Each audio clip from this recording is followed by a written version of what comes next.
Et ce samedi 3 décembre, on va à La Fonderie pour découvrir Guitare de l'ensemble Offrande. Alors, j'ai le plaisir de recevoir sur le plateau Lorraine Elstrofer-Durantel, vous êtes contrebassiste, bonsoir. Bonsoir. François Fontes, vous êtes compositeur, bonsoir. Bonsoir. Et Bertrand Gourdi, vous êtes compositeur. Et je ne me suis pas trompée, j'ai un peu écorché votre nom, pardon. Mais voilà, donc deux des compositeurs avec Noémie Favenec-Brun, si je ne me trompe pas. Vous avez composé ce spectacle. Vous êtes 6 musiciens, Lorraine, sur scène à l'interpréter. C'est une résidence en fait que vous faites à La Fonderie, c'est-à-dire que vous êtes en train de travailler pour donner spectacle la première ce samedi 3 décembre. C'est ça. Alors, qu'est-ce que Guitare? Alors, en fait, c'est assez amusant parce que le titre, c'est Guitare. Et vous avez composé pour guitare, bien sûr, mais clavier, violoncelle. Donc, en fait, quand on voit la liste des instruments, ça pose question avec un très beau tableau de Juan Gris en illustration. Alors, qu'est-ce qu'on va découvrir samedi? Et en fait, l'idée, c'était de partir de guitare au pluriel pour les 3 approches. C'est-à-dire que comme il y a 3 jeunes compositeurs qui ont été commissionnés et à qui on a proposé une commande, chacun explore une facette différente de la guitare. Alors, je vais vous demander, vous, quelle est la facette que vous allez... Voilà, vous m'avez tendu la perche. Tout à fait. Alors, moi, c'est peut-être la facette la plus compliquée dans la mesure où la guitare est vraiment transformée. Donc, elle est transformée au moyen d'un sillet qu'on met sur le manche et ça donne un son qui est plus proche du sitar indien que de celui de la guitare traditionnelle. Et ça donne un mode de jeu très particulier qui donne des couleurs très particulières. Et donc, pour le reste de l'ensemble, la contrebasse, mais aussi les autres instruments, l'idée, c'est de s'adapter à ce son particulier et de réussir à sortir un univers qui soit vraiment très asiatique. C'est pour ça que c'est une longue pièce, plutôt contemplative, dans laquelle on invite vraiment le public à rentrer comme dans un monde un peu exotique. Alors, je vais peut-être poser une question un peu bête, mais quelle est l'approche de rajouter quelque chose sur une guitare classique plutôt que de passer sur une sitar, en fait?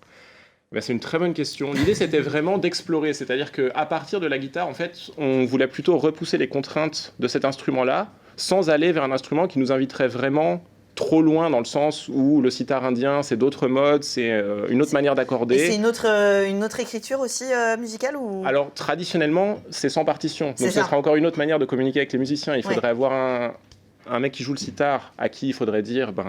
on s'organise comme ça, et puis les musiciens à qui on dit vous le suivez ici, vous le suivez là, c'est hyper compliqué. C'est une culture plus orale, voilà. plus... Exactement, c'est une tradition orale, et c'est pour ça que ça aurait été beaucoup plus difficile.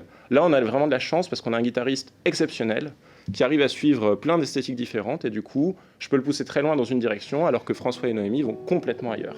Alors, Nicolas Courtin, pour le citer quand même. Et vous, François, alors, quelle facette de la guitare vous allez proposer ? Alors moi justement, donc c'est aussi une guitare transformée entre guillemets, puisque j'ai choisi de travailler sur une guitare scordaturée, c'est-à-dire que je vais changer l'accord normal de la guitare pour aller vers quelque chose de complètement inédit sur la guitare classique. Et mon idée principale, on va dire, c'est de faire un espèce d'hommage à la guitare baroque, qui est en fait l'ancêtre instrument de la guitare classique, qui se jouait au XVIe, XVIIe en Europe. Et donc la guitare baroque, l'accord est un peu complexe, je ne vais pas rentrer dans les détails, mais en gros, c'est des doubles cordes avec des accords un petit peu spéciaux qui font qu'il y a un spectre harmonique assez particulier, qui a une couleur très particulière que donc j'ai là, essayé encore un son un peu différent de ce qu'on a l'habitude d'entendre. Exactement. Donc c'est un peu ce que j'ai essayé de retranscrire à ma manière dans ma pièce. Et scordaturé, ça me permettra de gagner des points au Scrabble la prochaine fois.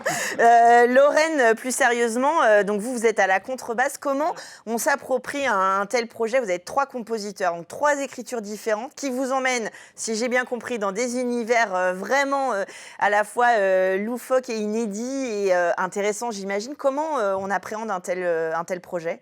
On l'appréhende justement parce qu'on sait qu'on ne peut pas tellement préparer les choses en avance. On a les partitions en avance qu'on peut regarder, mais après tout l'univers va se travailler ensemble.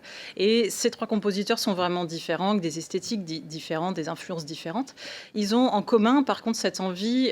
Pour nous, nos instruments sont traités normalement, j'ai envie de dire. Par contre, ils nous font sortir vraiment de nos habitudes.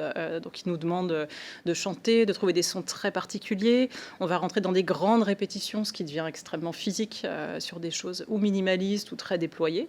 Donc pour nous, c'est 3 langages différents, comme si on apprenait 3 dialectes, on va dire, en une semaine, et on va devoir restituer ces 3 pièces en essayant de parler le plus possible ces 3 dialectes pour samedi. Alors, c'est très intéressant. Leurs 3 langages à découvrir jusqu'à samedi. Combien de temps ça vous a pris? Ça fait plusieurs mois que vous travaillez sur ce projet pour arriver après à répéter avec les musiciens, là, rendre compte de ce projet samedi et puis évidemment de le faire vivre après? Pour nous, je dirais que c'est vraiment un iceberg, c'est-à-dire qu'on a le long travail souterrain, les 90% immergés qui sont vraiment ce qui nous ont occupé ces 6 derniers mois. Et puis là, tout d'un coup, libération, on arrive à la session où on peut répéter, on peut enfin entendre si ce que ça rend avec les musiciens sur scène, c'est exactement ce qu'on a rêvé quand on était tout seul à notre table.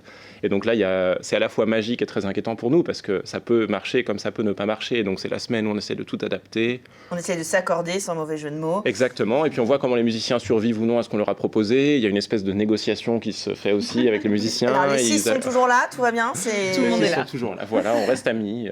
Alors, on peut vous voir à 11h, vous allez échanger avec le public pour un peu expliquer justement tout le travail que vous avez fait. Et puis, le concert à 20h à la Fonderie au Mans, c'est ça.